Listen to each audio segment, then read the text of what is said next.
नमः शिवाय। जीवित पुत्र का व्रत कथा। गंधर्वों के राजकुमार का नाम जीमूतवाहन था।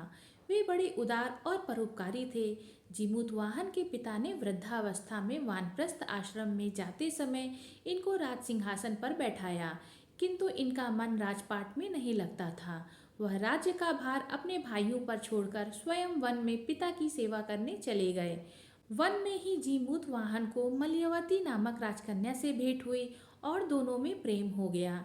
एक दिन जब वन में भ्रमण करते हुए जीमूतवाहन काफी आगे चले गए, तब उन्हें एक वृद्धा विलाप करते हुए दिखी। पूछने पर वृद्धा ने रोते हुए बताया कि मैं नागवंश की स्त्री हूँ, मुझे एक ही पुत्र है। पक्षीराज गरुड़ के कोप से मुक्ति दिलाने के लिए नागों ने यह व्यवस्था की है कि वे गरुड़ को प्रतिदिन भक्षण हेतु एक युवा नाग को सौंपते हैं। आज मेरे पुत्र शंखचूर्ण की बलि का दिन है। आज मेरे पुत्र के जीवन पर संकट है और थोड़ी देर बाद मैं पुत्र विहीन हो जाऊंगी। एक स्त्री के लिए इससे बड़ा दुख क्या होगा कि उसके जीते जी उसका पुत्र ना रहे। जीमूतवाहन को यह सुनकर बहुत दुख हुआ। उन्होंने उस वृद्धा को आश्वस्त करते हुए कहा कि डरो मत, मैं तुम्हारे पुत्र के प्राणों की रक्षा करूंगा। आज उसके स्थान पर स्वयं मैं अपने आप को लाल कपड़े में ढककर वंध्यशिला पर लेटूंगा, ताकि गरुड़ मुझे खा जाए पर तुम्हारा पुत्र बच जाए।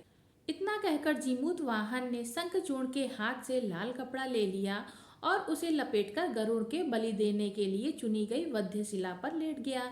नियत समय पर गरुड़ बड़े वेग से आए और वे लाल कपड़े में ढके जीमूतवाहन को पंजे में दबोचकर पहाड़ के शिखर पर जाकर बैठ गए। गरुड़ ने अपनी कठोर चोंच का प्रहार किया और जीमूतवाहन के शरीर से मांस का बड़ा हिस्सा नोच लिया। इसकी पीड़ा से जीमूतवाहन की आंखों से आंसू बह निकले और वह दर्द से कराहने लगे। अपने पंजे में जकड़े प्राणी की आंखों में आंसू और मुंह से कराह सुनकर गरुड़ बड़े आश्चर्य में पड़ गए, क्योंकि पहले कभी ऐसा ना हुआ था। उन्होंने जीमूतवाहन से उनका परिचय पूछा। जीमूतवाहन ने सारा किस्सा कह सुनाया कि कैसे एक स्त्री के पुत्र की रक्षा के लिए वह अपने प्राण देने आए हैं। आप मुझे खाकर भूख शांत करें। गरुड़ उसकी बहादुरी और दूसरों की प्राण रक्षा के लिए स्वयं का बलिदान देने की हिम्मत से बहुत प्रभावित हुए। उन्हें स्वयं पर पछतावा होने लगा।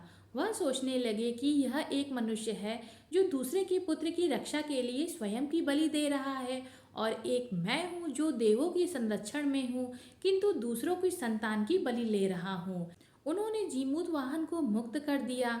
गरुड़ ने कहा कि उत्तम मनुष्य में तुम्हारी भावना और त्याग से मैं बहुत प्रसन्न हूँ। मैंने तुम्हारे शरीर पर जो घाव दिए हैं, मैं उसे ठीक कर देता हूँ। तुम अपनी प्रसन्नता के लिए मुझसे कोई वरदान मांग लो। राजा जीमूतवाहन ने कहा, हे पक्षीराज, आप तो सर्वसमर्थ हैं। यदि आप प्रसन्न हैं और वरदान देना चाहते हैं तो आप सर्पों को अपना आहार बनाना छोड़ दें। आपने अब तक जितने भी प्राण लिए हैं उन्हें जीवन प्रदान करें। गरुड़ ने सबको जीवन दान दे दिया और नागों की बलि ना लेने का वरदान भी दिया। इस प्रकार जीमूतवाहन के साहस से नाग जाति की रक्षा हुई। गरुड़ ने कहा, तुम्हारी जैसी इच्छा वैसा ही होगा।